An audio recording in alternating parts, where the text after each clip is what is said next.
नमस्कार, आप देख रहे हैं चैनल 24/7। आपके साथ मैं रोहित विक्रम सिंह। बुलेटिन की शुरुआत करेंगे। देहरादून स्थित राजभवन में अंतर्राष्ट्रीय सहकारिता वर्ष 2025 के उपलक्ष्य में सहकारिता में सहकार कार्यक्रम का आयोजन किया गया। इस कार्यक्रम में राज्यपाल गुरमीत सिंह और मुख्यमंत्री पुष्कर सिंह धामी ने शिरकत की। उन्होंने कार्यक्रम में विभाग की ओर से लगाई गई प्रदर्शनी का अवलोकन किया। वहीं सीएम धामी ने कार्यक्रम को संबोधित भी किया।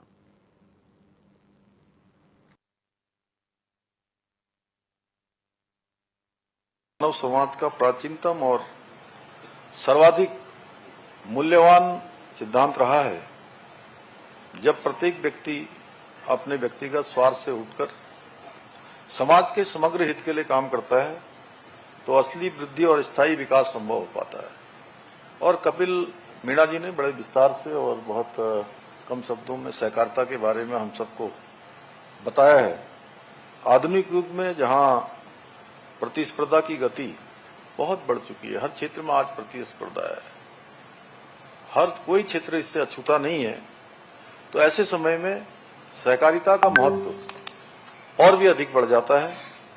इसी उद्देश्य से संयुक्त राष्ट्र संघ ने वर्ष 2025 को अंतर्राष्ट्रीय सहकारिता वर्ष घोषित किया है ताकि वैश्विक सहयोग से इसको बढ़ावा देकर सतत विकास के लक्ष्यों को प्राप्त किया जा सके। आज जब पूरा विश्व सामाजिक, आर्थिक, पर्यावरणीय संकटों से जूझ रहा है, अनेक चुनौतियों का सामना कर रहा है, तब ऐसे समय में हम सभी की जिम्मेदारी है कि हम सभी एकजुट होकर जहां चुनौतियां हैं, समस्याएं हैं, उनके समाधान के लिए भी हम सब मिलजुल कर काम करें और उनका समाधान निकालें। आदरणीय प्रधानमंत्री श्री नरेंद्र मोदी जी के नेतृत्व में वर्ष 2024 में भारत ने वैश्विक सहकारी सम्मेलन का सफल आयोजन किया।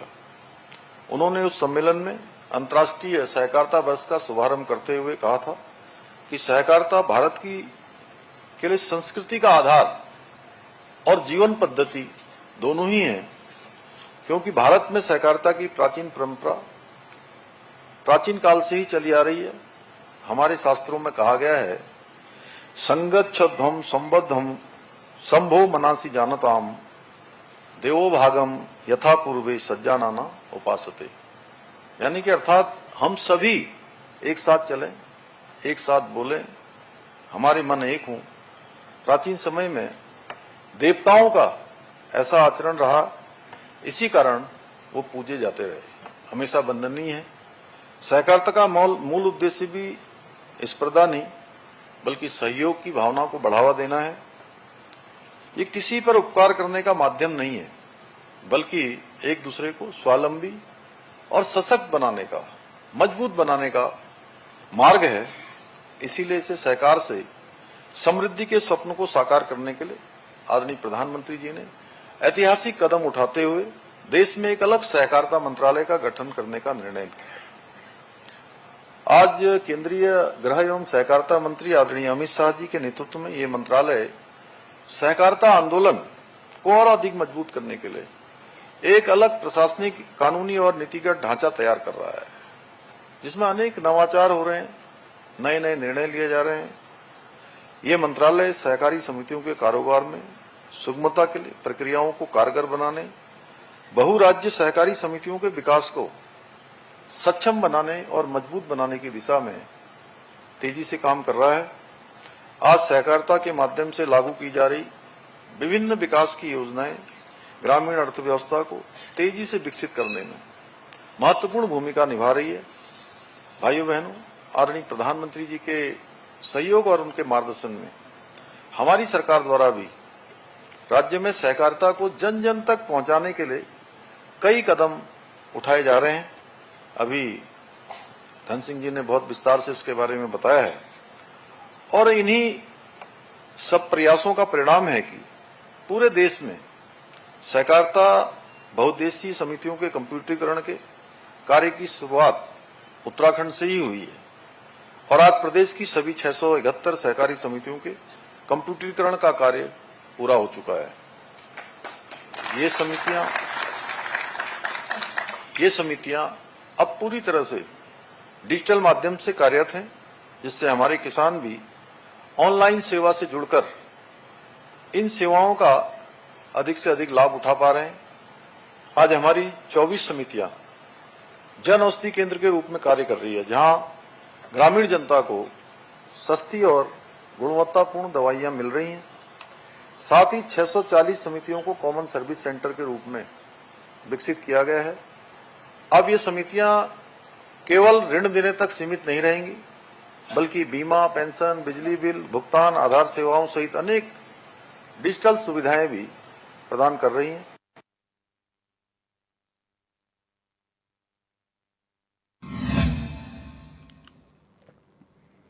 उत्तराखंड सरकार जल्द ही दूसरे चरण की चारधाम यात्रा शुरू करने जा रही है। मुख्यमंत्री पुष्कर सिंह धामी का कहना है कि उन्होंने खुद कई जगहों का दौरा किया है। हर संभव प्रयास किया जा रहा है कि बंद सड़कों को खोला जा सके। उन्होंने बताया कि गंगोत्री की सड़क को ठीक कर लिया गया है और यमुनोत्री सड़क पर काम जारी है।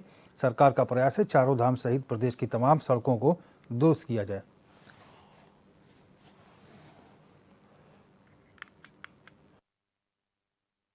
देखिए, आप सभी को पता है कि इस समय हम पूरे प्रदेश के अंदर बड़ी आपदा से जूझ रहे हैं और मैं स्वयं स्याना चट्टी भी गया हूं। खरसाली के आसपास भी जो मार्ग अभी अवरुद्ध है उसको खोलने का काम चल रहा है। गंगोत्री मार्ग हमारा पूरी तरह से अब चालू हो गया है और चारधाम यात्रा हमारी दूसरे चरण की तैयारी हमारी पूरी चल रही है। यमुनोत्री के भी कुछ काम होने हैं। हमारा प्रयास होगा कि जल्दी से जल्दी यमुनोत्री मार्ग भी हम ठीक करें और वहाँ भी यात्रा का संचालन करें।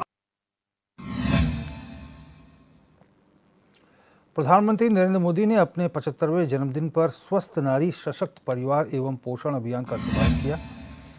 मध्य प्रदेश से हुए इस कार्यक्रम का सीधा प्रसारण विकासनगर स्थित उप जिला चिकित्सालय में भी किया गया। यह अभियान 17 सितंबर से 2 अक्टूबर तक देश भर में महिलाओं, किशोरियों और बच्चों के स्वास्थ्य व पोषण को मजबूत करने पर केंद्रित रहेगा।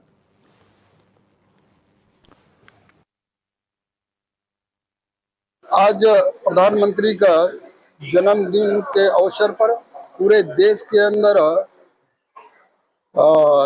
एक स्वस्थ नारी सशक्त परिवार इस संकल्प को लेकर हम आगे बढ़ रहे हैं और सेवा पखवाड़ा के रूप में मनाने जा रहे हैं। आज 1 लाख से भी अधिक शिविर ऐसे देश भर के अंदर लग रहे हैं। धीरे धीरे इसकी संख्या और बढ़ेगी और उनमें यही प्रधानमंत्री जी के जन्मदिन पे हमने आग्रह किया है कि सब लोग आए स्वास्थ्य की चिंता करते हुए और विशेषकर महिलाएं, बहनें, क्योंकि उन्हीं से परिवार बनता है, समाज बनता है और बच्चे का लालन पालन पोषण से लेकर के वो आगे बढ़ती हैं। तो अपने आप में स्वस्थ रहेंगी तो बच्चा भी स्वस्थ होगा। तो इसलिए वो अपने बड़ी बीमारियां जो भी हैं उनको पूरी तरह से टेस्ट करने शिविरों में जाए और जनता को जन जागरूक करे। तो उसमें प्रधानमंत्री नरेंद्र मोदी के जन्मदिवस पर विधानसभा अध्यक्ष ऋतु खंडूड़ी भूषण ने कोटद्वार में वृक्षारोपण किया और स्वच्छता अभियान चलाया। इस दौरान उन्होंने आलू बुखारा का पौधा रोपित कर पर्यावरण संरक्षण का संदेश दिया। इसके साथ ही कोटद्वार बेस चिकित्सालय में रक्तदान शिविर का आयोजन किया गया, जिसमें स्थानीय नागरिकों और कार्यकर्ताओं ने बढ़ चढ़कर हिस्सा लिया।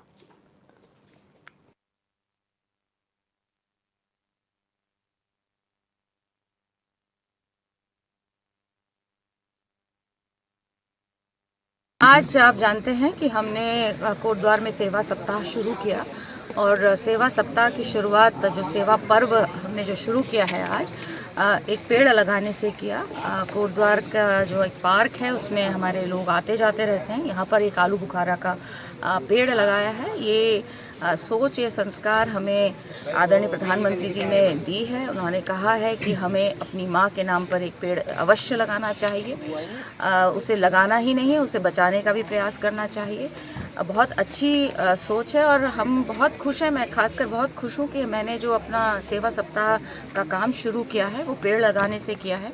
पर्यावरण बचाना बहुत आवश्यक है। आप सब इस चीज़ को समझ रहे हैं और देख रहे हैं कि क्यों आज के समय में अपनी धरती को स्वस्थ रखना, अच्छा रखना हम सबका कर्तव्य ही नहीं है। हम सबको ये अपनी फ्यूचर जनरेशन के लिए करना ही होगा। इसलिए ये जो पेड़ लगाकर आज हमने सेवा सप्ताह का कार्य शुरू किया है उससे मैं बहुत खुश हूँ और मैं आशा करती हूँ कि कोटद्वार का हर निवासी इस सेवा सप्ताह में अपने अपने घरों में पेड़ अवश्य रखें। प्रधानमंत्री नरेंद्र मोदी के जन्मदिन पर चल रहे सेवा पखवाड़ा कार्यक्रम के तहत राज्य मंत्री देशराज कड़वाल ने पिरानकलियर के प्राथमिक स्वास्थ्य केंद्र का निरीक्षण किया। उन्होंने मरीजों से बातचीत कर स्वास्थ्य सेवाओं की जानकारी ली और उन्हें फल वितरित किए। देशराज कड़वाल ने कहा कि स्वास्थ्य केंद्र की व्यवस्था अच्छी है, लेकिन दरगाह पर आने वाले देश विदेश से जायरीन को ध्यान में रखते हुए इसे जल्द ही CSC में अपग्रेड करने की सिफारिश की जाएगी।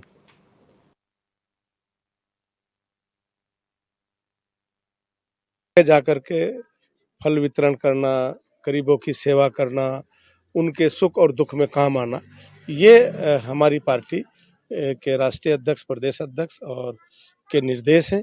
हम जगह जगह जाकर के ये करेंगे। पिरानकलियर में बहुत सुंदर ये स्वास्थ्य केंद्र हमारी सरकार ने बनाया है, लेकिन ये छोटा पड़ रहा है। आप अगर कैमरा घुमाएंगे उधर, आपने वीडियो भी बनाई है, तो क्योंकि यहाँ पे देश विदेश से लोग आते हैं और ये बड़ा एक तरह से हमारा तीर्थ स्थान है, जहाँ एक तरफ कुंभ नगरी है, हरिद्वार है, हमारी शिक्षा नगरी रुड़की, जहाँ पर IIT है, पहले रुड़की इंजीनियरिंग कॉलेज था। हर प्रकार से देवभूमि का ये प्रतिष्ठित स्थान है, तो यहाँ पर CSC सेंटर होना चाहिए। केंद्रीय सड़क परिवहन एवं राजमार्ग राज्य मंत्री अजय टम्टा ने अल्मोड़ा के कोआरब में लगातार बिगड़ती हालात के लिए कांग्रेस और अल्मोड़ा विधायक मनोज तिवारी को जिम्मेदार ठहराया। अजय टम्टा ने कहा कि कोआरब पहाड़ियों के ट्रीटमेंट के लिए केंद्र सरकार ने बड़ी राशि स्वीकृत की है। हिल साइड ट्रीटमेंट के लिए 51 करोड़ और वॉली साइड ट्रीटमेंट के लिए 17 करोड़ रुपए की मंजूरी दी गई है। उन्होंने कहा कि यहाँ पहाड़ियाँ लगातार दरक रही हैं, ऐसे में ट्रीटमेंट का कार्य और यातायात को एक साथ सुचारू बनाए रखना संभव नहीं है। टम्टा ने बताया कि अल्मोड़ा, बागेश्वर, पिथौरा और चंपावत जिलों की जनता को राहत देने के लिए प्रभावित मोटर मार्ग के पास ही एक बाईपास बनाने की योजना पर काम शुरू किया गया था। यह बाईपास 15 सितंबर तक तैयार होकर जनता को सहूलियत देता, लेकिन इससे पहले अल्मोड़ा विधायक मनोज तिवारी और कांग्रेस समर्थित कुछ अराजक तत्वों ने धरना प्रदर्शन कर काम रोक दिया।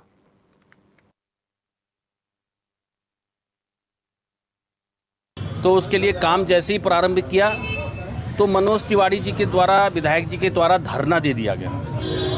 ये इसमें उनकी क्या साजिश थी वो मेरे समझ में नहीं आई और किसी की भी समझ में नहीं आई। उस काम को रुकवा दिया गया और वो काम जब आज वो हमारा काम 15 तारीख को हमारा पूरा हो जाना था, 15 सितंबर को वो रोड हमारा चल जाता। इसके अगर दोषी कोई है तो वो मनोज तिवारी उसके दोषी है। वो अगर काम चल जाता तो मेरे इस जो जॉन बार बार निकल रहा है उसमें भी हम ऊपर मशीनें चलाते, जो हमारे विशेषज्ञों के द्वारा जो ट्रीटमेंट करने की प्रक्रिया थी वो एक आराम से होती, उसमें ट्रैफिक नहीं चलता। और आज हम उतनी कठिनाइयों के बाद भी जब काम कर रहे हैं तो वो वहाँ अल्मोड़ा का और जगह का नैरेटिव गलत सेट कर रहे हैं। उसमें ट्रैफिक को भी चलाना, काम भी करना, ये कितने मुसीबत का काम है जो सब जानते हैं कि हमारा अगर दूसरा रोड बन गया होता, अल्मोड़ा, पिथौरागढ़, बागेश्वर, चंपावत के लोगों को सुविधा भी होती। तो एक प्रकार से सोची समझी साजिश के तहत इसको पॉलिटिकल मुद्दा बनाने का काम यहाँ के विधायक और कुछ अराजक तत्व कर। वक्त हो चला एक छोटे से ब्रेक का, बने रहिए हमारे साथ।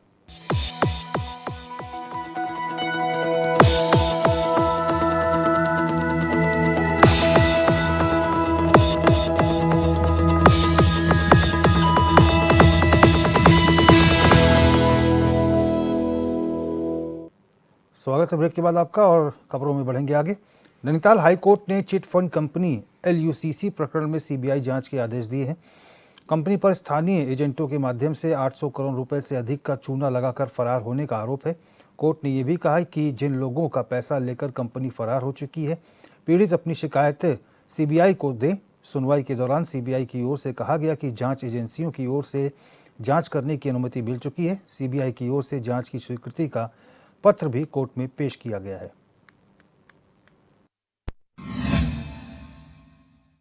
याचिका पहले भी लग चुकी थी। याचिका में जो LUCC cooperative multi cooperative society है, जो यहाँ पे एक तरीके से एक फ्रॉड करके करीब 230 करोड़ रुपए यहाँ के ग्रामीणों का, बेसिकली उनकी जो ब्रांचेस थी वो ग्रामीण एरिया में ज़्यादा थी। श्रीनगर, आपका देहरादून से ऊपर का जो क्षेत्र है, पहाड़ी क्षेत्र है, उन एरिया में उन लोगों ने एजेंट नियुक्त किए। उन एजेंट से उन्हीं का पैसा RD और FD के रूप में जमा करवाया और जब मैच्योरिटी देने का टाइम आया था वो कंपनी ने अपनी ब्रांचेस बंद कर दी और अब वो यहाँ से बाहर हो चुके हैं। मतलब सुनने में आया है, इवन कोर्ट में भी ये चीज़ प्रस्तुत हुई है, जो उनका मेन अभियुक्त थे, जो मेन उनके डायरेक्टर थे कोई समीर अग्रवाल करके, वो इवन सेंट क्रिस्टोफर करके किसी आइलैंड में इंडिया से बाहर जा चुके हैं। आज माननीय न्यायालय ने सीबीआई को जांच सौंप दी है और सेंट्रल गवर्नमेंट को ऑर्डर भी पारित करेंगे कि ये सीबीआई इसकी जांच करे और जल्द से जल्द लोगों का जो जमा पूर्ति है उनको लोगों को वो मिल सके और एटलीस्ट जो हमारी इन्वेस्टिगेशन है वो आगे कैरी फॉरवर्ड हो।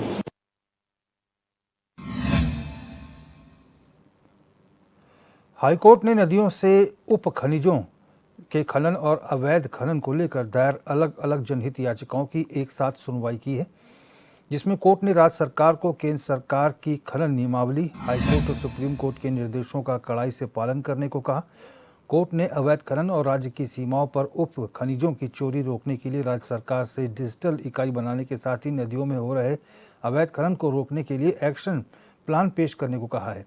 मामले की सुनवाई के लिए कोर्ट ने 2 सप्ताह बाद की तारीख नियत की है।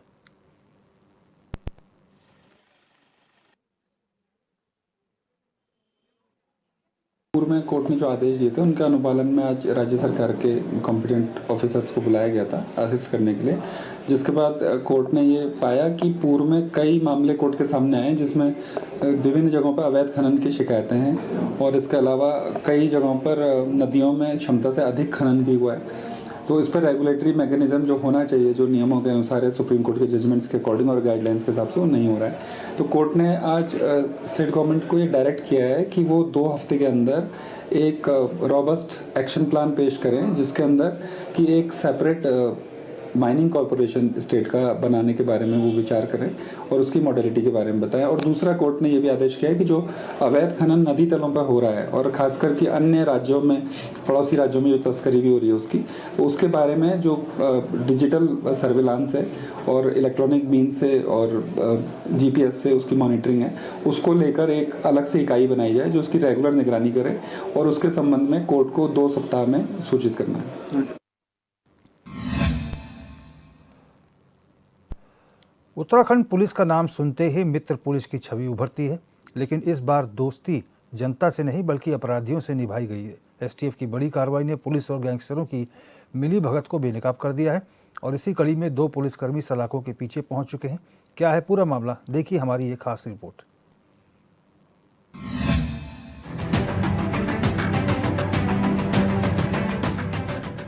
उत्तराखंड में STF ने बड़ा खुलासा किया है। STF ने उत्तराखंड पुलिस के 2 जवानों को गिरफ्तार कर जेल भेजा है, जो पुलिस की वर्दी में गैंगस्टर के लिए काम कर रहे थे। STF ने कुख्यात गैंगस्टर प्रवीण वाल्मीकि गिरोह से जुड़े 2 पुलिसकर्मियों, जिसमें कांस्टेबल शेर सिंह और हसन जैदी को गिरफ्तार कर जेल भेज दिया है। जैसे कि STF जो है, ये जो सूचीबद्ध बड़े गैंग हैं, इनकी निगरानी करती है। इसी संबंध में दिसंबर में एक शिकायत प्राप्त हुई थी, जिसमें कि जो प्रवीण वाल्मीकि गैंग के मेंबर्स हैं, कुछ जो बाहर था, जो विशेषकर मनीष उर्फ बॉलर, उसमें सुनहरा रोड पे एक परिवार की संपत्ति खुर्द-बुर्द करने में लगे हुए थे और जिसमें कि 2018 में उन्होंने कृष्ण गोपाल, एक व्यक्ति की हत्या करी थी और फिर उस परिवार में जो एक महिला थी रेखा, उसका भाई जो मदद के लिए आया था, उस पर भी गोली चली थी, उसमें 307 का मुकदमा लिखा गया था। उसके बाद ये परिवार फिर डर के जो है वो एक छुप के रह रहा था एक जगह। जब उनको लोकेट किया गया, पूछा गया, तो काफ़ी डरा हुआ था। प्रवीण वाल्मीकि नाम अपराध जगत में हत्या, रंगदारी, अपहरण और अवैध कब्जों के लिए कुख्यात है। अल्मोड़ा जेल में बंद रहने के बावजूद वो अपने गिरोह को बाहर से संचालित करता रहा। उसका करीबी साथी और बीजेपी पार्षद मनीष बॉलर पहले ही जमीन कब्जाने के मामले में STF के शिकंजे में आ चुका है। तो इसमें प्रवीण वाल्मीकि का जो गैंग का एक मेंबर है मनीष उर्फ बॉलर, उसको अरेस्ट किया गया था। पंकज ईस्टवाल को अरेस्ट किया गया था और जो इन्होंने 3 रजिस्ट्रियाँ करी थी, एक महिला निर्देश को एक जगह रेखा बना के, एक जगह स्नेहलता बना के, एक जगह मीनाक्षी बनाकर, सेम महिला को, उस महिला की अरेस्टिंग हुई थी निर्देश की। तो इसी क्रम में जब तफ्तीश में ये 2 कांस्टेबल हैं, इसमें एक हसन जैदी है और एक शेर सिंह है, इनकी वर्तमान नियुक्ति पिथौरागढ़ जनपद में है और इनको पूछताछ हेतु बुलाया गया था और रात को फिर इनको पूछताछ के बाद अरेस्ट किया गया और आज इनको जुडिशियल कस्टडी के लिए कोर्ट में पेश किया जा रहा है। जांच के दौरान एसटीएफ को पता चला कि गिरफ्तार दोनों कांस्टेबल सिर्फ संपर्क में नहीं थे, बल्कि जेल में जाकर प्रवीण वाल्मीकि से मुलाकात भी करते थे। इतना ही नहीं, पीड़ित परिवारों को डराकर जमीन बेचने के लिए मजबूर करते थे। इन दोनों द्वारा इसमें अप्रैल माह में शेर सिंह द्वारा जब प्रवीण वाल्मीकि रुड़की कोर्ट में आया था तो उस वक्त प्रवीण वाल्मीकि के साथ मिलकर पीड़ित परिवार को धमकाया गया और हसन जैदी द्वारा ऐसे ही जो रुड़की चिकित्सालय है वहाँ पे रेखा के पुत्र सूर्यकांत को मनीष बॉलर और उसके साथियों के साथ मिलकर जान से मारने की धमकी दी गई और धमकाया गया और बोला गया कि ये अपनी प्रॉपर्टी जो है आपकी हम देखेंगे उसको और उसमें हमारा हिस्सा होगा और आपको हम इसका खर्चा पानी दे देंगे और अगर ये नहीं करोगे तो उनको जान से मारने की धमकी दी गई। एसटीएफ के एसएसपी नवनीत भुल्लर बताते हैं कि खेल था करोड़ों की जमीन हड़पने का और कब्जाई संपत्ति को अपनी प्रेमिकाओं के नाम चढ़ाने का। इस पूरे खेल में कानून के रक्षक ही कानून तोड़ने वालों के साथ ही बन गए। एसटीएफ प्रमुख नवनीत सिंह भुल्लर के मुताबिक आरोपियों और उनके नेटवर्क की संपत्तियों की जांच विजिलेंस विभाग कर सकता है, जिसके लिए पत्राचार किया जाएगा।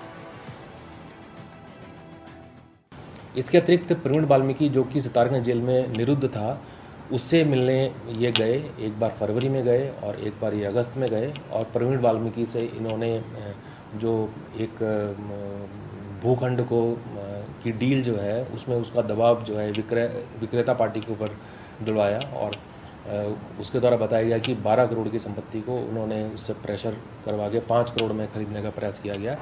इसके अतिरिक्त प्रवीण वाल्मीकि के से लगातार संपर्क में रहने पर इन्होंने और जो वहाँ पे ज़मीनों के प्रकरण है सुनहरा रोड पे उसमें प्रवीण वाल्मीकि से जो विक्टिम्स हैं, जो पीड़ित पक्ष है, उस पर प्रेशर डलवाया गया और उनको धमकाया गया। जनता पुलिस को सुरक्षा का पर्याय मानती है, मगर वर्दी जब बदमाशों की ढाल बन जाए तो सवाल उठना लाजमी है। एसटीएफ की इस बड़ी कार्रवाई ने जहां एक तरफ प्रवीण वाल्मीकि गैंग पर प्रहार किया है तो वहीं उत्तराखंड पुलिस पर भी कई सवाल खड़े कर दिए हैं। देखना ये होगा क्या ये 2 पुलिसकर्मी ही ऐसे गिरोह का सदस्य थे या अभी कुछ और वर्दी में ऐसे लोग हैं जो ऐसे गिरोह का साथ लगातार देते आ रहे हैं। देहरादून से कैमरामैन तिलक शर्मा के साथ मैं गौरव वासुदेव, HNN न्यूज़ के लिए। इस बुलेटिन में फिलहाल मेरे साथ बस इतना ही। देश और प्रदेश की तमाम बड़ी खबरों के लिए आप देखते रहिए HNN 24/7। नमस्कार।